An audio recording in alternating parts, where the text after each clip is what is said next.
আমাদের মালিক পশ্চিম বাংলাকে প্রতিষ্ঠিত খানকা শরীফে গ্রিক ওয়াজাহ কেবলাকাবাজ নির্দেশিত তারিখে সাপ্তাহিক মাহফিলে আমাদের খাসার এবং বসার তরফ দান করেছেন। শুকর থাকবে আলহামদুলিল্লাহ।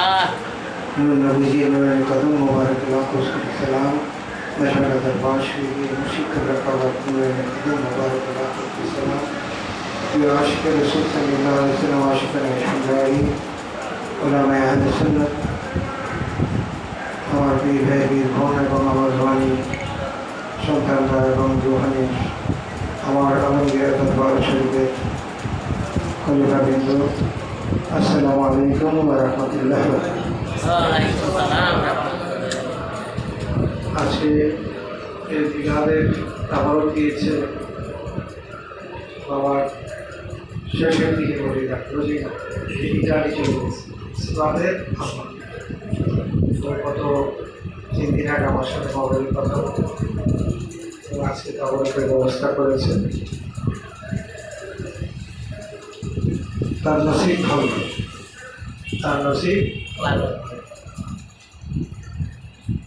তার 16 বছর তার স্বামীকে সে পায়, বিয়ে করার পর একটি সন্তান সে পার হওয়ার পর তার স্বামী ইটালি চলে গেছে। আর কোনো যোগাযোগ স্বামীর চেহারা দেখে, ছেলে বাবার চেহারা দেখে এবং খুশি বাবার কথা মোবারকে বাবা ওফাতের 3 বছর আগে সেটা সে ভুল হয়েছে। তার বিশ্বাস ছিল যে মহেন বাবার কদম লেগে তার স্বামীকে ফিরে তার বিশ্বাসটা কি বলছে কিনা। 16 বছর পর সে বাংলাদেশে এসছে। তার সন্তান তার বাবাকে রেখেছে 16 বছর, আর তার স্ত্রী তার স্বামীর সান্নিধ্য পেয়েছে 16 বছর।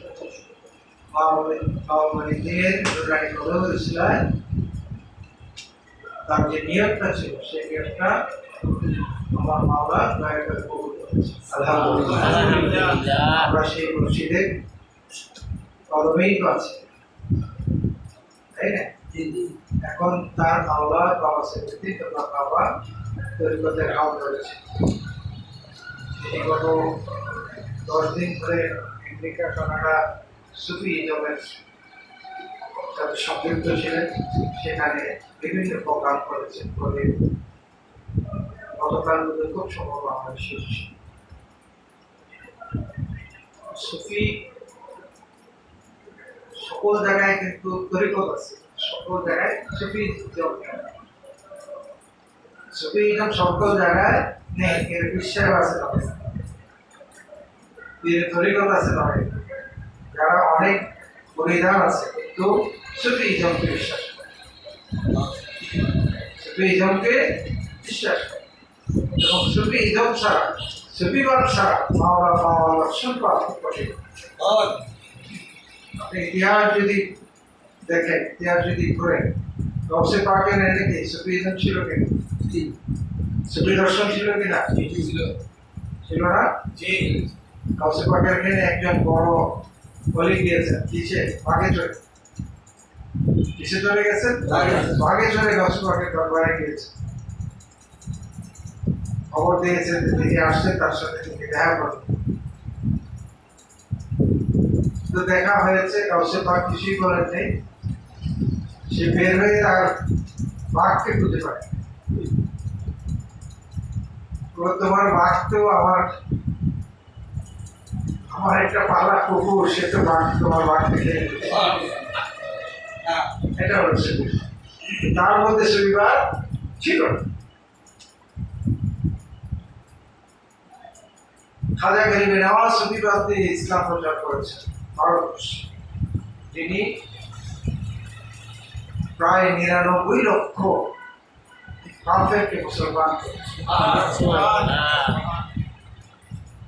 ভারতের যিনি রাষ্ট্রপ্রধান থাকেন এখন পর্যন্ত খাজা গরিবে নওয়াজের উরুস মাহফিলে প্রথম গিলাফ শরীফ এবং ফুল তাবারুক ওই সরকারের পক্ষ থেকে পান। মুসলিম সরকার কি আছে? যেই সরকারই থাকুক, তারা রিসার্চ করে দেখেছে যে খাজা করে নেওয়া ছাড়া ক্ষমতায় বসা যাবে।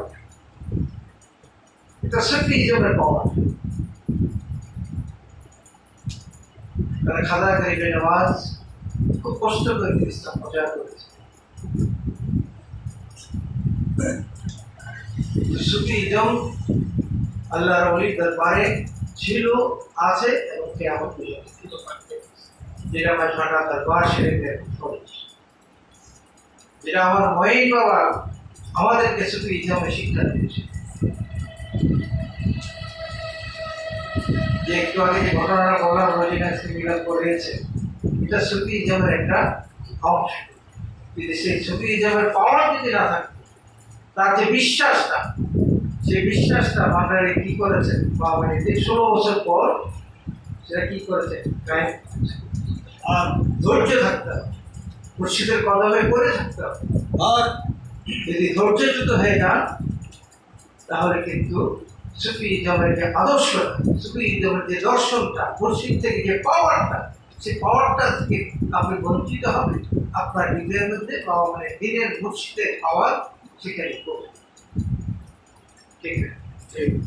দুনিয়াবি রেস্তোরাঁতে বলি, আমরা যারা স্পোর্টস যারা অংশগ্রহণ করতে হবে, যেমন লং জাম্প আছে না, লং জাম্প কি, লং জাম্প দিলে একটা দাগ দেওয়া থাকে না, আপনি লাভ দিয়ে অনেক দূরে চলে গেলেন, কিন্তু ওই দাগটা স্পর্শ করলো, কি হলো?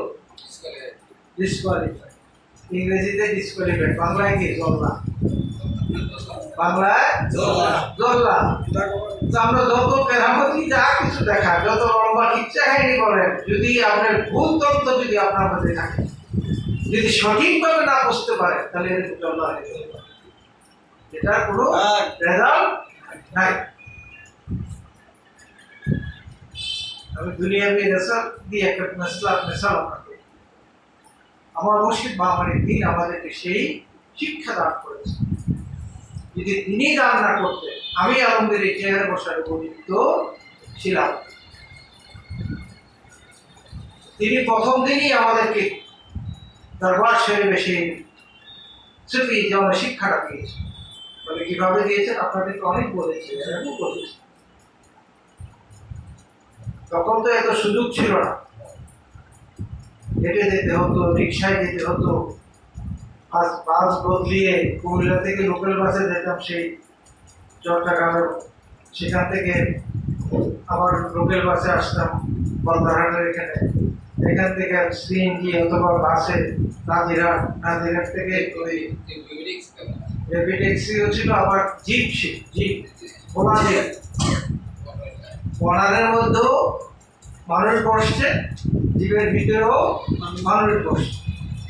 ড্রাইভার সাহেব সামনে কি আছে দেখেন, কন্ট্রাক্টর যদি বলে ডাইনে, ড্রাইভার সাহেব ডাইনে বসতে দেয়, যদি কয় বামে, বামে বসতে দেয়। এই রুটে কোনোদিন অ্যাক্সিডেন্ট কিছু এটা মালিকের দেয় না, কারণ তাদের সকলের গন্তব্যস্থান ছিল কোথায়? বাংলাদেশ। গন্তব্যস্থান বাংলাদেশ। আমরা তো সেই সময় দিয়েছি 19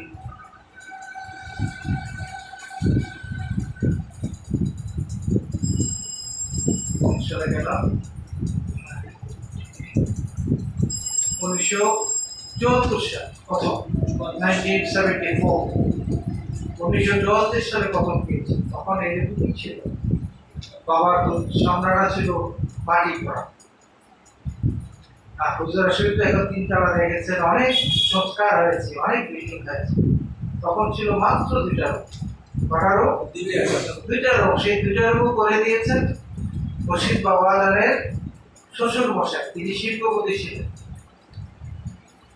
তিনি শিল্পপতি ছিলেন, তিনি দেখেছেন যে আমার মুর্শিদ বাবা নাকি তার পুরাতন বাড়ি থেকে কিছুই আনে, পুরাতন বাড়ি মানে বাবা ভান্ডারী দরজা শরীফের যে মালিকানাতে আছে, ওখান থেকে তিনি কোনো অংশ আনেন নাই। তো ওনার শ্বশুর 2টা রুম করে দিয়েছে, একটাতে আমাদের নিয়ে সন্তানদেরকে নিয়ে থাকতেন, আর একটাতে দেখা সাক্ষাৎ। আমরা তো 74 সালে গিয়েছি, আমাদের থাকার কোনো ব্যবস্থা নেই, কোথায় থাকবো? ব্যবস্থা করেছেন ছাদের উপরে আর্মিদের মতো ট্যাঙ্ক করে চকমও নাই, কাঠ দিয়ে আমরা চকম বানিয়েছি, বানিয়ে ওই ট্যাঙ্ক করে ওই বেশ বর্ষার সময় এবং কখন রৌদ্রের মধ্যেও সেখানে আমরা যাচ্ছি। এবং আমি আপনাদেরকে স্পষ্টভাবে বলেছিলাম এই সত্য কাহিনীটা, যে আমাদেরকে ওখানকার খাদেম, তখন মোহন খাদেম ছিল না, খাদেম ছিল আরেকজন, তিনি আমাদেরকে ডাকলেন যে বাবাদের ডাকছে। আমরা আসলাম, ভিক্টোরিয়া কলেজের ছাত্র তো, সেকেন্ড ইয়ারে পড়ি, পরীক্ষাতে বসে গিয়েছি, প্যান্ট শার্ট পরা। বলছেন যে আপনি কোথায় আসছেন? দরবার শরীফ আসছেন। দরবার শরীফ আসছেন তো? জি। খেদমত করতে চান? বলে জি, খেদমত করতে। মুর্শিদ হুকুম দিয়েছে ড্রেস চেঞ্জ করতে হবে। কি করতে হবে? ড্রেস চেঞ্জ করতে হবে। লুঙ্গি আনছেন? জি, লুঙ্গি আছে। গামছা আছে না? গামছা নেই। গেঞ্জি আছে? গেঞ্জি আছে।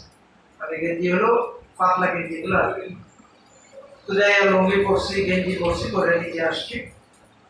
তো খাদেম সাহেব একটা গামছা দিলেন, এটা কোমরে বাঁধায়, কোমরে বাঁধে। হাতে কি দিল?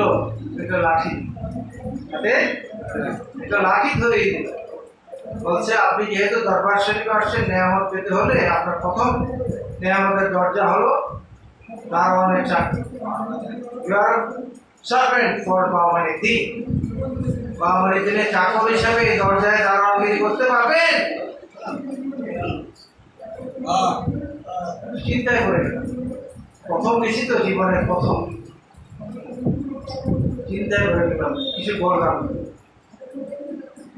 মনে মনে আমার একটু প্রশ্বাস, রাগ আসবে, এটা প্রকাশ করি যে আসলে ভাইটা এসে ভুল করবে। এটা কোনো ইজ্জত দেয় না, মানুষ সম্মান দেয় না। কোথায় আমি আমার তো এরকম সাধারণ শতে শতে আছে, কোথায় আমাকে ইজ্জত দেবে, একটা ভালো জায়গায় রাখবে, আমার নাকি আমি চাকর দিয়ে চাকর। এই দারোয়ানের চাকরি আমাকে দিল, আর মনে মনে তো আমি বললাম, তওবা করছি যে আর বাঁচবাটা, এটাই আমার প্রথম, এটাই আমার আর এটা আমি বহু জায়গায় বলছি, আপনাদেরকেও বলতেছি, আমরা রিপিট করছি সতর্ক রাখছি যে বাবা মানে কি শ্রেষ্ঠতা কি। ঠিক মাতৃগর্ভে আগে তখন তো বেরিয়ে ছিল না, বাতি ছিল, বাসের মধ্যে কুপি জ্বালিয়ে মশাল বানিয়ে একটা বন্য মহিষ, যেটা বনের মহিষ, যেটাকে ধরে রাখা খুব কষ্ট করছিল, সামনে পিছিয়ে বেঁধে খুব কষ্ট করে ডেকে নিয়ে আসছে। বাবাকে খবর দিলাম যে একটা মহিষ আসছে, পাগলামি করছে, আপনি একটু তাড়াতাড়ি তাকে কবুল করে। তো উনি আসলেন, আসে যখন রশিটা বাবার মহিষের রশিটা যখন মহিন বাবার হাতে দিলেন, তিনি যখন কবুল করলেন, সাথে সাথে পাগল মহিষটা বরফের মতো ঠান্ডা হয়ে গেল। বরফের মতো কি হলো? ঠান্ডা হয়ে গেল। আমি বেদুর মতো চাইলাম না, যেটা ছটফট করতেছিল, ভয়ে আমরা কাঁপতেছিলাম, কাকে জানি মহিষটা মার। মহিন বাবার হাতে দেওয়ার সাথে সাথে সেটা ঠান্ডা হয়ে গেল, বরফ হয়ে গেল, কত মাথা রাখছে। তারপরে মহিষটা কি করলো? আমরা যেভাবে নামাজে যাই, হাঁটু গেড়ে সেজদায় যাই, ওই মহিষটা নিজের দুটা পা মাটিতে গেড়ে তার মহিষের মূল মাথাটা বাবা মায়ের ঠিক কেবলা কাবার কদম পারবে এইভাবে চুমু দিতে।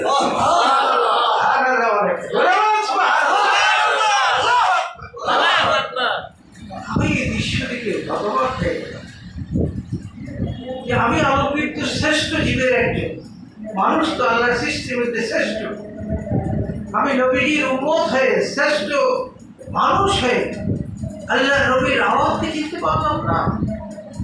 আর একটা বন্য মহিষ আমাকে চিনিয়ে দিল, তুমি ভুল করেছ, তোমার মনের মধ্যে যে ক্ষোভ ছিল, ভ্রান্ত ধারণা ঢুকেছে, সেটা দূর করে দাও, তুমি সঠিক জায়গায় এসছো, আমাদের রসুলের কলমে এসছো।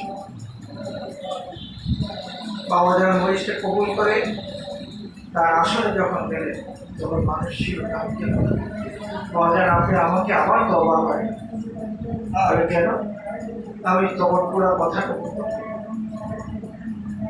মহেন্দ্র মুসকে হেসে বললেন, রবি পার্বতী যেটা ঘুরপাক খাচ্ছিল আমি বলে কি জানি বলেই আমার তরফ থেকে এটা দেখানো হয়েছে আমি কে, আমার পাওয়ারটা কোথায়।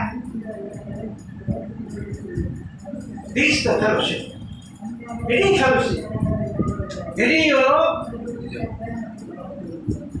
আল্লাহর ওলিদের পাওয়ার। এই পাওয়ারটা এখানে আসে তিনি সেখান থেকেই যে আমাকে আগলে রেখেছেন এখন পর্যন্ত আগলে এখন পর্যন্ত আজকে 52টি বছর মহিলা আমাকে যখন হারিয়ে যায়, হারিয়ে যাওয়ার পূর্বেই বলেছেন আমাকে স্মরণ রেখো, আমি তোমাদের ডাকে সাড়া দেব। আমি বলেছি 2বার মৃত্যু সজ্জায় ছিলাম, আমার ওষুধ করে লাগে নাই, প্রথম যখন ওষুধ দিয়েছেন এরপরে দিন আর লাগেনি।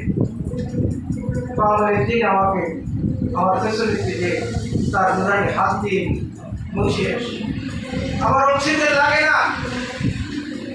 ডাক্তার আশ্চর্য হয়ে গেছেন, আপনার তো অক্সিজেন দরকার, তাহলে যে কোনো সময় অ্যাক্সিডেন্ট করতে পারে। আমি বলছি বাবা আমার সারা দিনের জন্য সারা রাতের জন্য আমাকে অক্সিজেন দেওয়া হয়ে গেছে, আপনাদের অক্সিজেন আমার প্রয়োজন।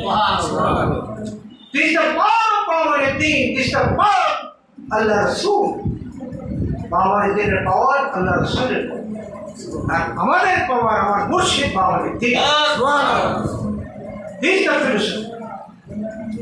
এটা যদি অন্তরে আমার স্থাপন না হতো আমি আমাকে কথা বলার তো সুযোগ পেতাম। উনি আলেম মানুষ, কিতাব পড়েছেন, উনি অনেক কথা বলতে লাগলেন।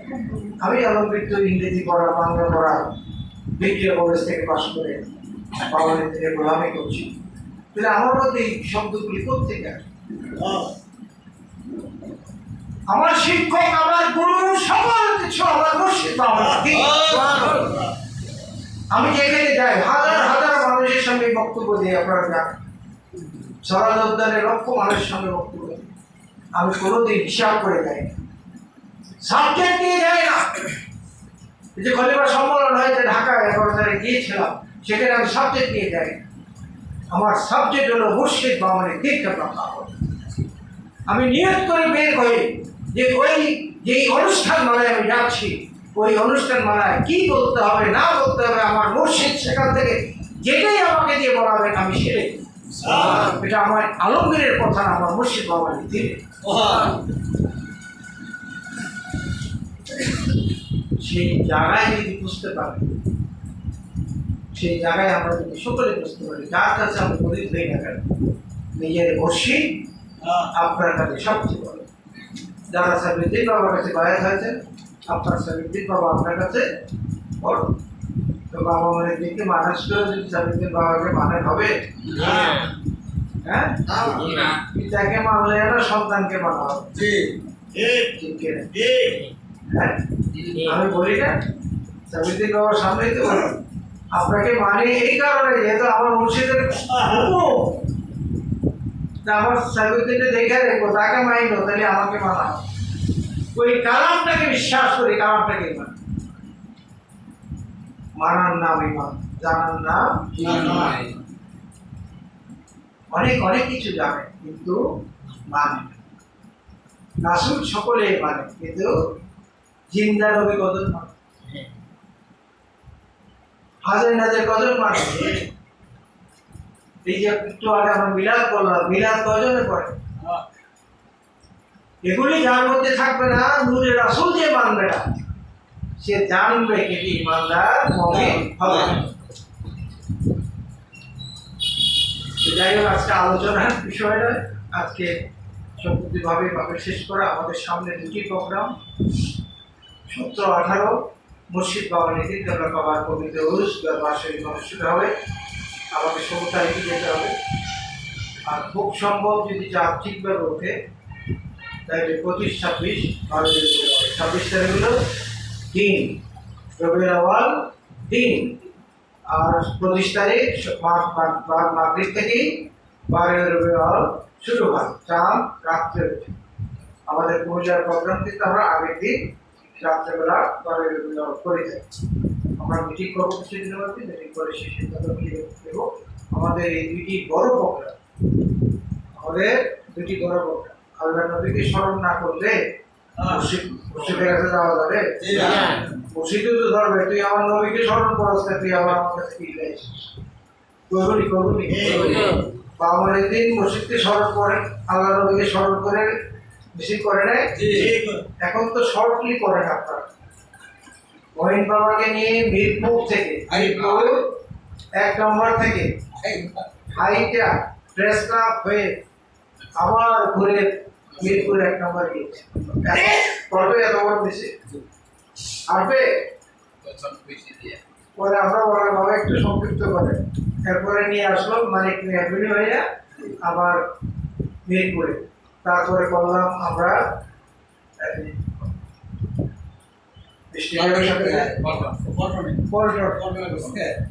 পল্টন করলাম কয়েকবার, তারপরে করলাম সরাসরি উদ্যান। ঠিক তো? এখন তো সংক্ষিপ্ত হবে হচ্ছে, কিন্তু জমায়ে হতে হবে। তো আমাদের সকলকে এই দুটি অনুষ্ঠানে যোগদান করার জন্য এখন থেকে প্রস্তুতি গ্রহণ, আপনারা সকলে প্রস্তুতি গ্রহণ করেন। দরবার শরীফও যেতে হবে এবং এখান থেকে প্রতি বছরে না যেভাবে গাড়ি যায় ঢাকার উদ্দেশ্যে সেভাবে গাড়ি যাবে, প্রত্যেক মানুষ যাবে। ভাড়া কি দেবেন না দেবেন সেটা কিন্তু শুরু থেকেই ছিল না, এখনও না। তারপর এখন আমার পোশাক একটু কম রাখে, অনেক সময় লাগেও না। আগে তো পোশাক রাখেই না, দরবারে যেতেও লাগতো, ঢাকা যেতেও লাগতো। কারণ আমার উদ্দেশ্য ছিল দরবারমুখী করা, নবী। যেহেতু এই অর্থ কে দিয়েছে? আমার মালিকের ছিল তো পেয়েছে, মালিকের পথেই তো খরচ করে, ঠিক না? তো আমরা কিন্তু বুধবারে যাচ্ছি, আগামী বুধবার কোরবানি কেনার জন্য নিঃশ্বাসী যাচ্ছি। যারা অংশগ্রহণ করতে চান তো আমাদের এই কোরবানিতে মঙ্গলবারের মধ্যেই আপনারা দিয়ে দেবেন, যার যার তথ্য দেখি। একদম হাজার টাকা দিতে হবে, নট নেক্সট। যার 100 টাকা আছে, যে আমি 100 টাকা দিয়ে শরীর দিলাম, এই 1 লাখ টাকার লোভে তো 100 টাকা যোগ হয়ে গেলে তার 1 লাখ টাকার মতোই কি হবে? সব হবে না, নেকি হয়ে গেল, শরীর হয়ে গেল। যার যার তৌফিক অনুযায়ী আপনারা শরীর থাকবেন। মঙ্গলবারের মধ্যেই আমি না থাকলেও দোকানে নাম লিখে দিয়ে দেবেন। আমরা বুধবারে ইনশাআল্লাহ কুরবানি দেবো। আল্লাহ পাক যেন আমাদের সেই তৌফিক দান করে এবং আমাদের এই ঈদ মিলাদুন নবী পর্যন্ত বাবা মুর্শিদ কেবলা আবার পুরুষ শরীফ পর্যন্ত যেন আমাদের ন্যায় খাইয়ে দেবেন আল্লাহ পাক। আমিন আমিন। যদি হায়াত করে আদায় অন্তত মিলাদুন নবী পরে নিয়ে দাও, অসুবিধা নেই। তখন নবীর ডাক দিয়ে এরপরে কবরে কি কর, নিয়তটা ঠিক আছে? না না, নিয়তটা খারাপ? নিয়তটা খারাপ না ভালো?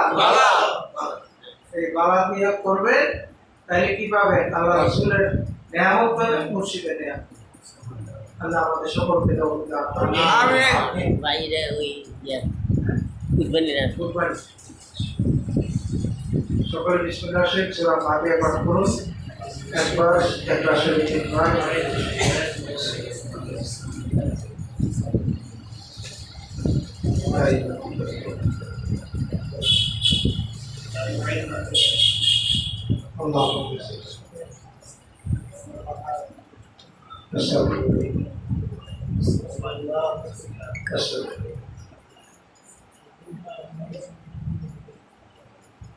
হঠাৎ করে একটা কথা মনে হয়ে গেল, আপনাদেরকে বলছি আবার।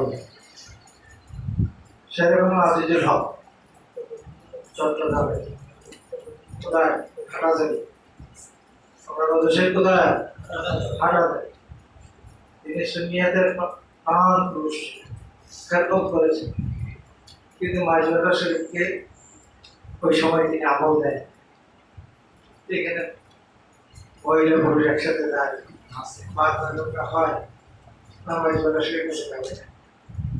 একদিন একটা জলসা করার পর ওয়াহাবিরা সুযোগ বুঝে ওনাকে ঘেরাও করলেন, ওরা খুব মারলেন, এমন মারা মারলেন মায়েরা কাটা বনের মধ্যে ফেলে দিলেন। এমন সময় ওনার অনুসারীরা যখন চিৎকার করে আসতেছিল, ওই ওয়াহাবিরা চলে গেল, উনি বেহুশ হয়ে পড়ে রইলেন রক্তাক্ত অবস্থা। তো শেরে বাংলা এই রক্তাক্ত অবস্থা পড়ার মধ্যে মানে চোখ বোঝা অবস্থায় দেখতে পেলেন তার শিরের মাঝে তিনজন সুপুরুষ এসে দাঁড়িয়েছে। তিনজন সুপুরুষ দাঁড়িয়েছেন। মাঝখানে যিনি দাঁড়িয়েছেন তিনি আজের হককে বলেন, হে আজের হক, তুমি যার জন্য মার খেয়েছো, তুমি যার প্রেমে উদ্বুদ্ধ হয়েছো, আমি সেই মোহাম্মদ সাল্লাল্লাহু আলাইহি ওয়াসাল্লাম তোমার শিরের মধ্যে। আর আমার ডানে দাঁড়িয়ে আছে হযরত আহমদুল্লাহ হুজুর, আমার বামে দাঁড়িয়েছেন হযরত গোলাম রহমান বাবা ভান্ডারী কেবলা। আল্লাহর হাবিব বাবা ভান্ডারীকে বললেন, তোমার হাত মোবারক দিয়ে শেরে বাংলা আজিরকে দেহটা মুছিয়ে দাও। কি করতে হবে? দেহটা মুছে দাও, এটাই তার চিকিৎসা হয়ে যাবে। বাবা ভান্ডারী এইভাবে হাত বাড়ালে অটোমেটিক হাত কি হলো? লম্বা হয়ে গেল। একদম পুরো শরীর মোছার পরেই ওনার কিছুটা চেঞ্জ করে আসতেছে, আর তার ভক্তরা চিৎকার করে আসতেছে, আল্লাহ নবী বা ভান্ডারী মহাদেব সেখান থেকে গায়েব হয়ে। তো তাকে যখন উঠানো হলো তিনি উঠলেন, উঠে বলেন, তার ভক্তরা বলতেছে, চলেন আগে আপনাদের চিকিৎসা করেন। কয় না, আমি চিকিৎসা এখন নেব, আমার একটা চিকিৎসা হয়েছে, আগে চলো ভাই সরকার। আপনি তো কোনো সময় ভাই সরকার যান নাই, কিন্তু ভাই সরকারকে আপনি